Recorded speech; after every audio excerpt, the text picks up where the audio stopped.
कबीर साहब कहते हैं, अपने अपने चोर को सब कोई डारे मारी, मेरा चोर जो मोही मिले, सरबस डारूं वारी। पढ़कर ऐसा लग रहा है जैसे कि किसी चोर की बात कर रहे हैं, किसी ऐसे चोर की जिसे हम चोर कहा करते हैं, जो सामान चुराने आता है। पर बात में थोड़ी और गहराई है। उस चोर की बात भी की जा रही है और उसके अलावा जो एक और चोर है उसकी भी बात की जा रही है।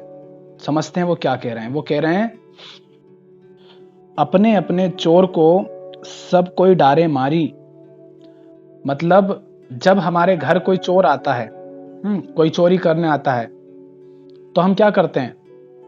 वो पैसे चुराएगा, कपड़े चुराएगा, जेवर गहने चुराएगा, कोई मूल्यवान वस्तु चुराएगा, इसी तरह की चोरी करता है। कोई जमीन जायदाद चुरा ले, कुछ भी चुरा सकता है। तो इसी तरह की चीजें वो हमसे चुराता है और लेकर चला जाता है। तो जिसके सामान चुराता है वो क्या करते हैं? फिर उसे मारते हैं ना। तो हम क्या करते हैं कि चोर अगर चोरी करता है हमारा सामान तो हम उसे मारते हैं। और कबीर साहब तो यहाँ उल्टा बोल रहे हैं। वो क्या कह रहे हैं? वो कह रहे हैं, मेरा चोर जो मोही मिले, सरबस डारूं वारी। वो कह रहे हैं कि मेरा चोर अगर मुझे मिल जाए ना, तो मैं उस पर सब कुछ वार दूंगा। वो जो लेकर गया वो तो उसे दूंगा ही दूंगा, उसे और जो बाकी है वो भी दे दूंगा। क्या देने की बात कर रहे हैं कबीर साहब? होश में है भी या नहीं है कबीर साहब? चोर को वो कह रहे हैं सब कुछ वार दूंगा उसके ऊपर, सब कुछ दे दूंगा उसे ही। तो वो कह रहे हैं, समझो उस बात को। वो कह रहे हैं कि तुम्हारा चोर आता है तो वो जो चोर आता है वो तुम्हारे सामान ले जाता है तो तुम उसे मारते पीटते हो। पर मेरा चोर अगर आया तो मैं उसे सब कुछ वार दूंगा। क्या वारने की बात कह रहे हैं? वो कह रहे हैं, मेरा चोर आएगा तो क्या ले जाएगा? मेरे कपड़े ले जाएगा, मेरे पास धन होगा तो धन ले जाएगा, भोजन ले जाएगा, कोई मूल्यवान वस्तु ले जाएगा। ये सब तो वो लेकर जाएगा ही जाएगा। मैं उससे कहूंगा, रुक रुक रुक, इधर आ, अभी और है मेरे पास। तू ऐसा कर, मुझे बहुत कुछ पाने की एक कामना रहती है कि मैं ये पालूं, वो पालूं, ऐसा कर दूं, वैसा कर दूं, ये कर डालूं, ये चीजें हासिल कर लूं, पूरी दुनिया में राज कर लूं। तो मेरी ये जो कामना है ना कुछ पा लेने की, तो चोर से क्या कहेंगे वो कि तू मेरी इस कामना को भी ले जा। तो क्योंकि मैं क्या हूं? अहंकार हूं, ठीक है। और अहंकार मिलकर बना होता है काम, क्रोध, लोभ, मोह, भय, ईर्ष्या, इन सब चीजों से। तो वो क्या कहेंगे कि तू इन सब को ही ले जा, माने मुझे भी ले चल, मिटा दे मुझे, मैं जो हूं उसे मिटा दे, तू सब ले जा। तो वो चोर से कहेंगे कि तू मेरी कामनाएं ले जा। मुझे बहुत गुस्सा आता है यार। कबीर साहब कहेंगे, इधर आ, तू ये गुस्सा तो लेके नहीं गया। अभी अगर गुस्सा फिर से आ गया तो मैं तुझे मारूंगा, पीटूंगा और लोगों की तरह। तो तू ऐसा कर कि मेरा गुस्सा भी ले जा। मुझे बहुत गुस्सा आता है, छोटी छोटी बातों पर क्रोध करता हूं। देखा है ना कैसे होते हैं लोग? छोटी छोटी सी बातें रहेंगी उन पर, जहां देखो वहां गुस्सा ही गुस्सा, गुस्सा ही गुस्सा। ये ऐसे घटिया लोग होते हैं जिनकी जिंदगी में कोई गहराई नहीं होती। इनको जरा जरा सी बातों पर गुस्सा आ जाता है। अरे दुनिया में भी अगर कुछ करना है तो बड़ा करो ना। ये क्या छुटपन में उलझे हुए हो? जरा सी कुछ बात हुई नहीं, गुस्से ही गुस्सा करने लग गए। तुम्हारी जिंदगी में इसके अलावा और कुछ बड़ा नहीं है। चलो तुमने आध्यात्मिक जगत में तो कोई उन्नति की ही नहीं, आंतरिक उन्नति नहीं कर पाए, संसार में तो कम से कम बड़ा करो। 2 रुपए किसी ने दिए नहीं, तुम उससे लड़ पड़े। वहां सब्जी मंडी में सब्जी वाली बाई से लड़ लिए, ऑटो वाले से लड़ लिए, और बड़े बड़े होटलों में जाते हो तो वहां चुपचाप बिल्कुल मुंह पर जैसे फेविक्विक लगा कर जाते होगे। ऐसे होते हैं हम। तो हम छोटी छोटी सी बातों पर क्रोध करते हैं। तो कबीर साहब क्या कहेंगे? तू मेरा क्रोध भी ले जा। वो क्या कहेंगे फिर? मैं ईर्ष्या बहुत करता हूं। ये जो आसपास के लोग हैं ना, इनसे बहुत ईर्ष्या हो जाती है कभी कभी मुझे। मैं इनके पास देखता हूं कि ये है वो है, मैं जानता हूं कि इनके पास जो है उन सबका कोई मूल्य नहीं, सब कुछ सड़ जाना है, सब कुछ गल जाना है यहीं पे। और इनको कोई शांति नहीं मिल रही वो सब पाने के बाद भी। इनके पास बहुत पैसा है, गाड़ी बंगला घोड़ा जमीन जायदाद सब है, पर वो किसी काम के नहीं है इनको, क्योंकि इनके जीवन में फिर भी शांति नहीं है। मैं जानता हूं कि उनसे शांति नहीं मिलेगी, किंतु फिर भी मुझे इनसे ईर्ष्या हो जाती है। तो तू ऐसा कर कि ये जो मेरे अंदर ईर्ष्या रूपी एक वृत्ति है, तू इसको भी ले जा भाई। तू घर का ये जो बाहर बाहर का सामान है इसे ही क्यों ले जा रहा? मेरे अंदर जो है तू वो भी ले जा। इसी तरह से लोभ की कहेंगे कि मुझे बहुत लालच आता है।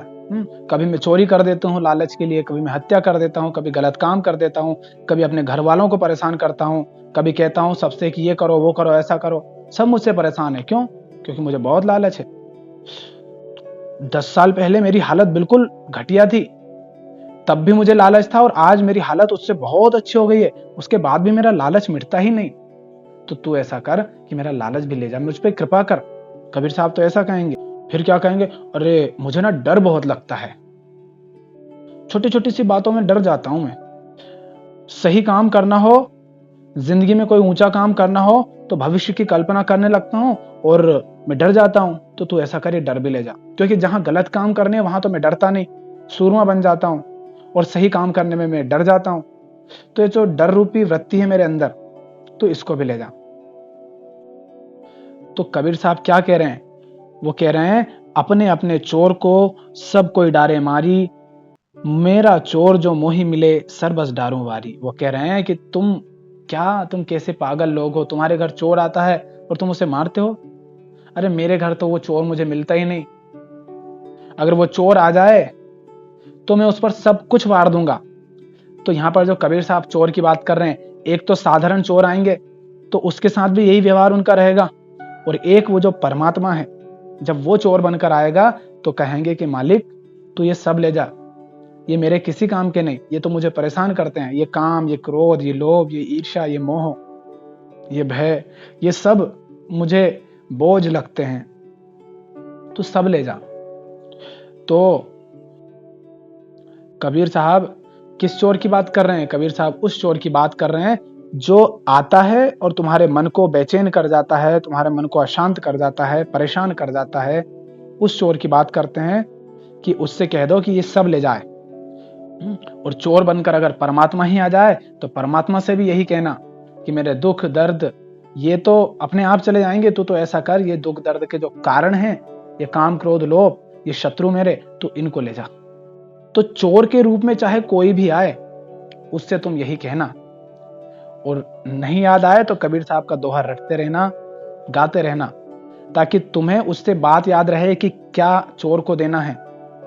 और वो चोर मिल जाए तो उसे पकड़ लेना, छोड़ना मत, कहना कि ये सब भी ले जा। यही बात कबीर साहब कह रहे हैं। पर चोर तो किसी भी रूप में आ सकता है, क्योंकि चोर कौन है? वो जो भेष बदल कर आए। तो सब कुछ तैयार रखना उसे देने के लिए, कहीं ऐसा ना हो कि वो आधा अधूरा ही लेकर चला जाए। अगला दोहा है कबीर साहब का। वो कहते हैं, कबीरा शरीर सराय है, भाड़ा दे के बस, जब भटियारी खुश रहे तब जीवन का रस।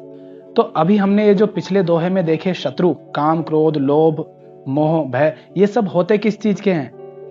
कामना होती है किस लिए? इस शरीर का भरण पोषण करने के लिए, इस शरीर को और फुलाने के लिए, इस शरीर को सम्मान दिलाने के लिए, इस शरीर को और सजाने के लिए, है ना? इसीलिए कामनाएं करते हैं हम, चाहे वो पैसों की या फिर शारीरिक आवश्यकता हो, या फिर सहवास की हो, या फिर धन दौलत की हो, या फिर गहनों की हो, या फिर वस्त्रों की हो, किसी भी तरह की कामना हो, इस शरीर के लिए करते हो।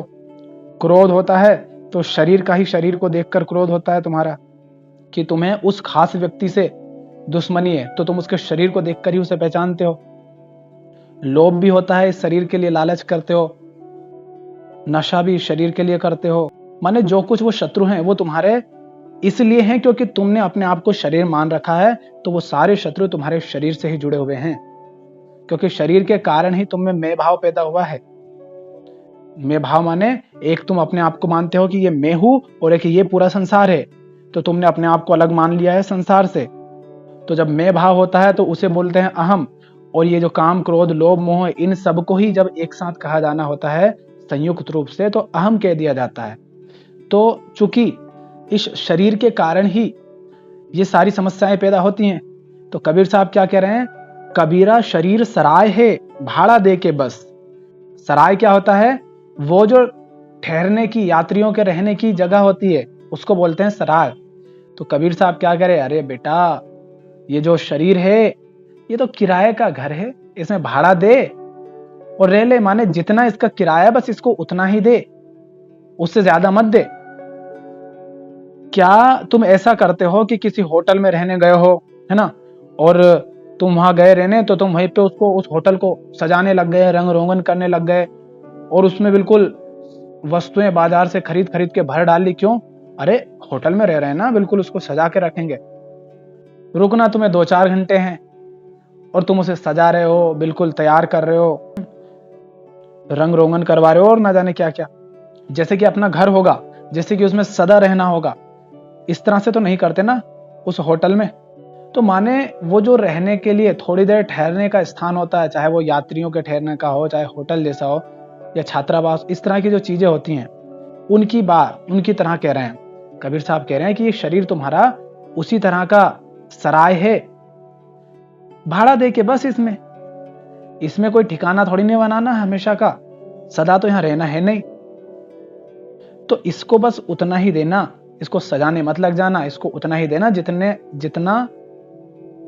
जितनी इसकी औकात है, जिस लायक ये है। और जितना इसको दे रहा है उतना फिर इससे काम भी लेना। मुफ्त में तो होटल को तुम पैसे दोगे नहीं, वहां पे रहोगे भी, जितना दिया उतना। तो शरीर को, होटल को उतना ही दिया जितना उसकी औकात है, और उतना उससे हमने काम भी लिया।